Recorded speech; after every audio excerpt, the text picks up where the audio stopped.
Hey everybody, this is Dark Side Elite. I wanted to come with a quick video about these extra minutes of footage from Avengers Endgame re-release. Um, how funny this is. However, it's a good marketing strategy if you think about it. It's a good way for Kevin Feige to try to get that extra little $50 million to try to beat Avatar, so they can have that one up on the most successful movie in history. I think it's the stupidest thing for them to do, only because there's no reason to. You actually ended it on a good note. You gave everyone a great send off, and you there was no more needed to be told. Everything that they did was already there in the movie. But from what I'm reading and from what a lot of people like Chris Wong and John Aaron Garza, Film Gob, of course, he does his beautiful rants. DC Film Hub. A few of them thought this was a good idea. A lot of them said whatever. But I want to give my personal opinion about it. I think it was the stupidest thing for them to do, only because of what was already revealed. Um, this is over here at CNBC, um, and I'll read a little bit of it, and I'll talk a little bit about some of the things that they were doing. It says on Friday, Disney made one final push to make Avengers Endgame the highest grossing film of all time.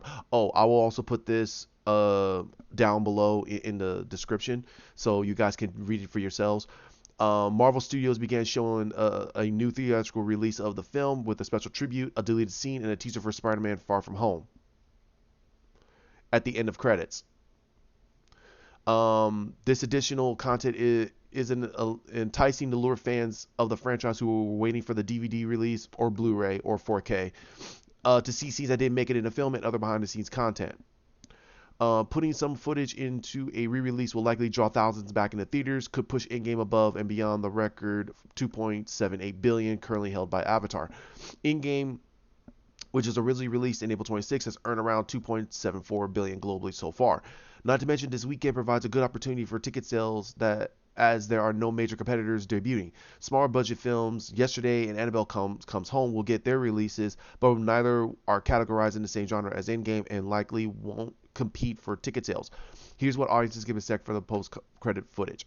Okay, I will talk a little bit about this, but what CNBC and Sarah Witten is talking about is that in my what I'm getting from this is that she believes that this was this was a marketing strategy. This was a lure to get people to come in, to get more thousands of people to go watch the movie. No duh.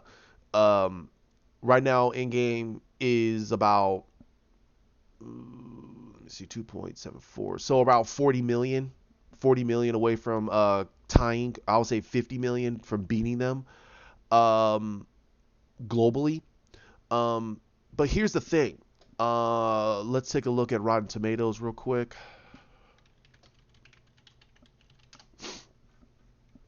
For Endgame, let's see what it says. Okay, so the audiences are saying it's a 91, and critics are saying 94. Certified fresh. No, no, no duh, no duh, no duh at all.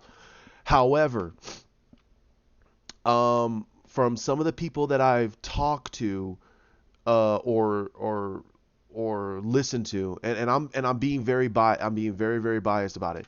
Me personally, I felt that Endgame was a good movie. It just lacked in certain story progresses.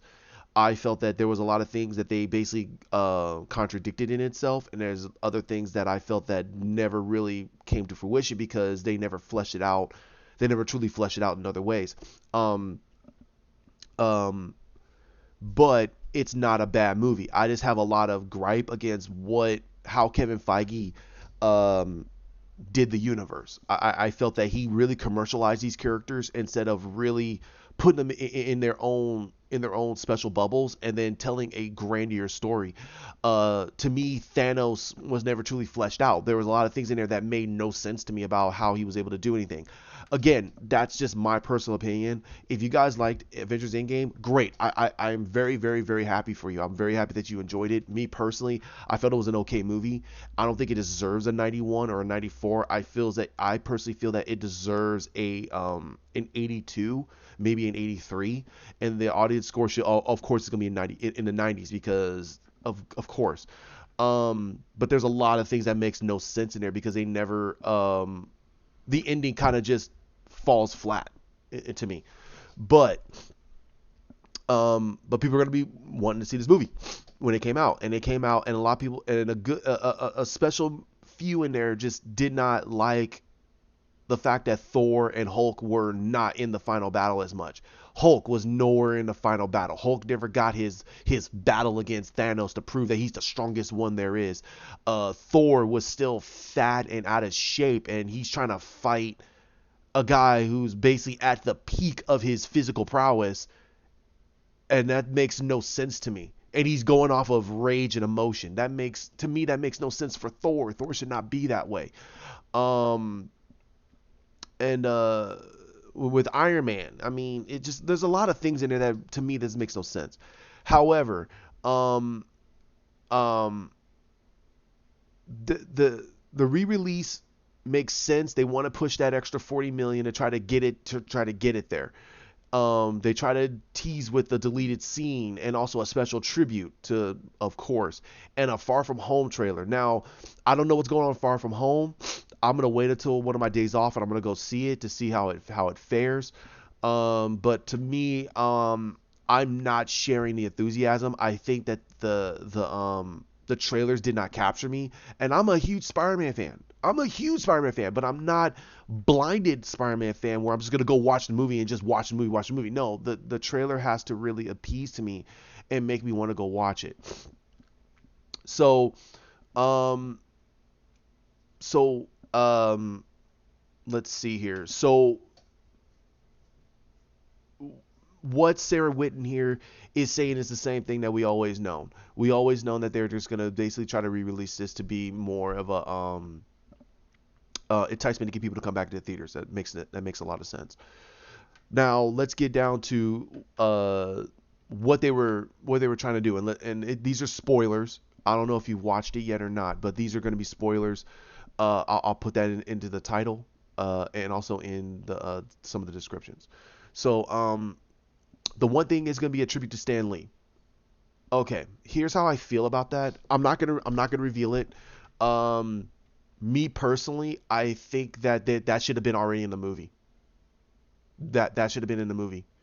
At the very beginning, they did a kind of a tribute to Stan Lee for the Captain Marvel, but that should have been already in the movie.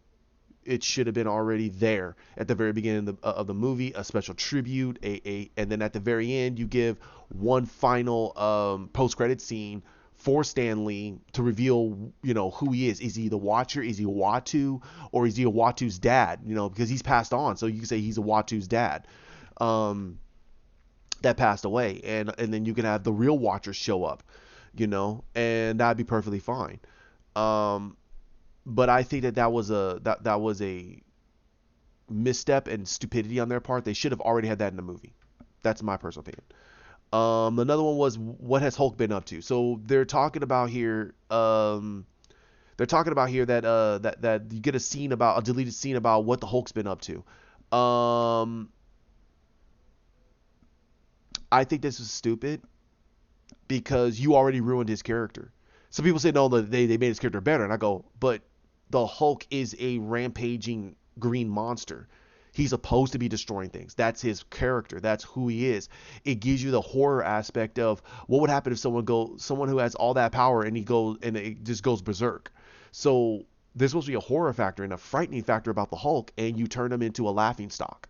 I mean, I can understand it in an arc where you're gonna build him up, and then you're gonna do this, and then you're gonna put him back to the way he is. So then you can actually move forward with his character in a different light. Um, I hate to say this, but I felt that he was better in Ragnarok than he was in Endgame. Way better, because that's Hulk. He basically talks like a almost like a baby. He talks like almost a more intellectual caveman. But you have him here. He's mixed in with Banner. I'm not saying that that's not happened in the comics. It's happened plenty of times in the comics. But that makes no sense to this character right now. He should be still hiding. He should be doing things that he should not be revealing himself. He should be more hiding and this and that. But what they did with it is what they did with it. I think, and they said it's an unfinished scene. So I'm like, why? It's short, so it's like, why are you even showing this? So you're basically, so in a way, I'll talk about this a little bit later. I don't want to get into this right now. And I'll talk about that a little bit later. Now they're talking about here comes Spider-Man. So pretty much it's talking about here the a teaser for Far From Home and what you should expect from Far From Home. Again, I'm not gonna reveal it. I think that you guys should read this and get what you want out of this. But I don't think that they should have did that. I think they should have kept that movie very well under wraps until the movie came out. Revealing it and giving a teaser for Far From Home seems, to me, it seems like they're grasping. It seems like they're grasping for straws. They're trying to just get people to want to go watch this movie. Now, the Homecoming did not get the expectations that people wanted in Marvel, and a lot of fans didn't like it, and that's fine. That's okay. But this one just sounds like they're just trying to grasp for straws, and they're just trying to get people to watch it. Now, here's what I think about this Hulk scene, and what I was gonna say a little bit earlier. The scene is unfinished and short. To me, in a small way, this is a hit towards the Snyder cut. Just a little poke at it, because they're willing to they're that confident to release an unfinished scene, and it's short, of the Hulk, and they think that people are going to accept that. That makes no sense to me. Why would you want to do that? Why would you expect that people are going to be very happy with an unfinished scene of the Hulk, and you already have some people, including myself, who feels that you basically disrespected the Hulk. You turned him into a laughingstock. You basically had him get his butt kicked by Thanos, and he never wanted revenge. He never wanted revenge. He just said, "Nope, I'm good." That's not Hulk. That never sounds like Hulk. Even if you did, let's say, domesticate him down, deep down inside of someone, if you get your butt kicked, you're not going to run with your tail between your legs. You're going to want that revenge back. You're going to want that expectation to fight that guy one more time. But they so domesticated Thor and Hulk. They so emasculated them, and to show that all these other characters are on their same tier level, it makes no sense. This is Thor and Hulk. These are the two most alpha male characters in all of DC. I'm sorry, not DC. Sorry, woo. In all of Marvel. You have the Hulk, the personification of a testosterone rage monster, and Thor, and a testosterone-filled warrior from a warrior tribe. You've emasculated them. You turned them into basically weaklings. You turn them into weaklings, and people are happy with that because of quote unquote toxic masculinity. Okay, that's fine. That's okay. If you believe that, that's okay. I personally don't. I think that disserves the character. That underserves who the character is and the personification of what the character represents. Because then why would anybody want to look up to the Hulk? You want to look up to a Hulk that's just intelligent and doesn't lift cars and throw cars and people are running away from him? Yeah, that's what I want to see. Because that shows that he could snap and basically take everybody on, and that's what you want to see. You want to see a Hulk that could take everybody on, but you don't want to see a Hulk that just sit there and goes, "Well, I don't like." No, I don't want to see that. That to me is a disservice. Um, um, the Stan Lee cameo, I'm okay with it. Um, I feel that should have been already in the movie. That should have been already a movie. If you did it already for Captain Marvel, why didn't the heck did you do it for Endgame? This is your crescendo. This is your final movie. You should have put that in there. Um, I don't know.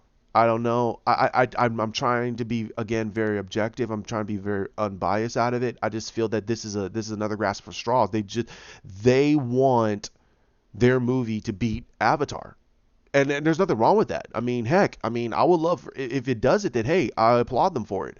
But do they want to do it off of a tribute that should have been in the movie, or an unfinished short scene of the Hulk, or a trailer for Far From Home? Which, what the heck? I mean, the movie was coming out pretty soon, so there's no reason for you to promote that. You should have just had the trailer at the very beginning of the movie.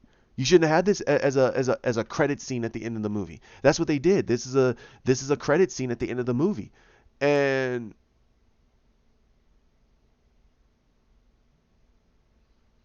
yeah, to me, yeah, it's just weird, but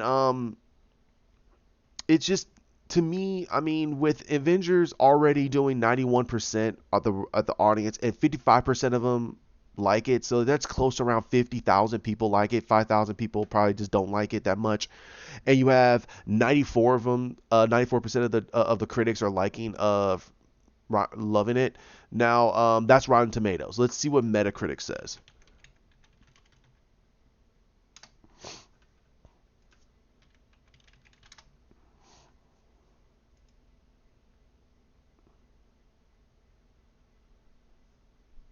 78. That's more realistic to me. That's way more realistic to me. Um, it's positive. Let's see. Let's go to IMDb.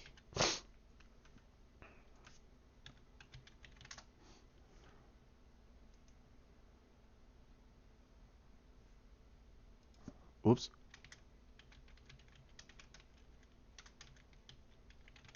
Went to the wrong one. Let's see what this one says. 8.7. That's about right to me too. So like 78 for Metacritic and 8.7 from IMDb. That sounds about right because there are some problems in the movie, and that's why I don't like Rotten Tomatoes because it's not exact. Now, I'm also on here, and I'm gonna give it a good solid 8. So I'm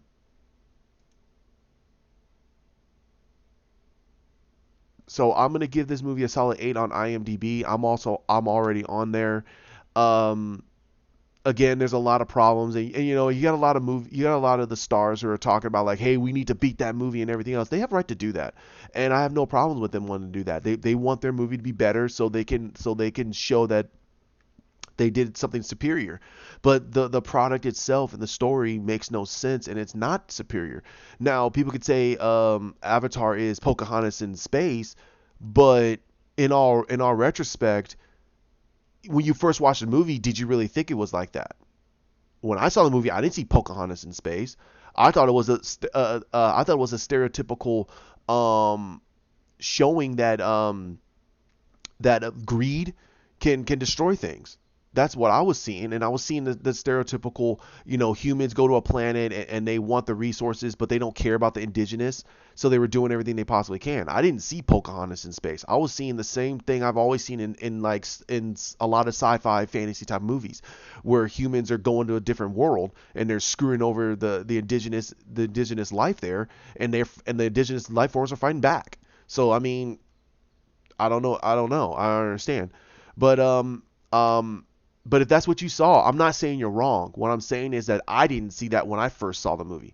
I honestly didn't think I was gonna see this movie, but a buddy of mine told me to go watch it. He actually got me to buy the Blu-ray, and I loved the movie. I actually love the movie, and I'll watch it anytime I can. I think it is storyline wise, it's way better. It's way more solid than Avengers Endgame. Visually, it is a visual spectacle, and if you're not about the visuals, you're about something else, then the movie's not going to appeal to you. But for you to tell a lot of people that the movie is trash because it's all it is a visual spectacle, it's like, wait a minute, but that's what it is. It is a visual spectacle. It's supposed to be. That's what James Cameron wanted to create. He wanted to create a visual spectacle with a good, solid story. Um, and something that's a little unique because we've never seen it like that done before. He created that movie to be made for 3D. So he was inventing more ways for people to go to the theater and look at things differently in the theaters. What did Avengers Endgame try to create? Hold on one second. Sorry about that. So what did Avengers Endgame try to prove? Avengers Endgame didn't try to prove anything. Avengers Endgame was pretty much a crescendo story that's being told over basically a 10-year time span. And a lot of the characters have changed, and that's no problem. I have no problem with them wanting to change the characters. My only problem is it makes no sense. It makes no sense. That's how I see it. So, um, um, I don't know how I'm gonna feel about that, and I'm hoping that pretty soon that we're gonna get that taken care of. And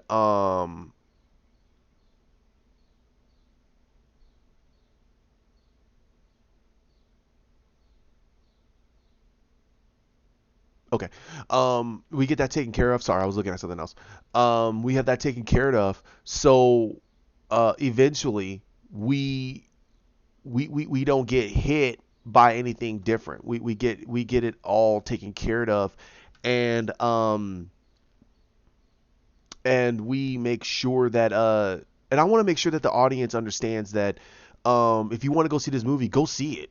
I am telling people never to not go see a Marvel movie. If I don't like it, I think it's hot trash, I'm still going to say people to go see it. I'm going to go see Far From Home. If Far From Home surprises me, I will be very, very, very happy with it. I don't want a stereotypical easygoing type of movie. What I want from Spider-Man is challenge the hero, challenge the story, and progress the hero in a different light. They're doing things very, very safe with Spider-Man because they don't want to upset the Marvel, the a lot of the fans who who don't who don't want very deep. They just want something that's just a simple popcorn film, and that's their right to want that. I'm not saying it's wrong, but you're gonna what that's the problem with appeasing everybody. You're not gonna appease them all. Like for a lot of YouTubers, you're not gonna appease everybody. That's why you gotta appease a niche crowd that they're gonna like what you create, your content, and I think that's where a lot of the situations are going to get a little bit more testy, and we're going to find out a little bit more about that pretty soon. So I'm hoping that we get this taken care of, and that people go see the movie and judge it. I don't think it's gonna make it. I think from what I'm hearing is it's a colossal flop. They're gonna get a little bit closer because the global fans have already seen it and they've already judged it. So why are you gonna add in these scenes just to get people to come in? I think a lot of people are starting to get smarter about it and to go, no, that makes no sense. So that's my little video for this. To me, I think this is still a bad idea. They should never have done it. They should have just left the movie the way it is and put that all into the Blu-ray sales, and that probably would help them probably even beat Avatar in Blu-ray sales. That probably would have done it. That would have beaten them in the Blu-ray sales because people would have been like, "Oh, wait a minute, you have a special scene, a deleted scene, a special clip from Far From Home, and you got you got that tribute, and then you got a commentary, you got all this behind the scenes, you got all this stuff, you got all this stuff. Hey, that person will be all in. But to have them spend another $15 to go see it, that makes no sense. And then on top of it, it got spoiled. A lot of people have already seen it on Twitter or YouTube or Facebook. They've already seen it, so it's like whatever now.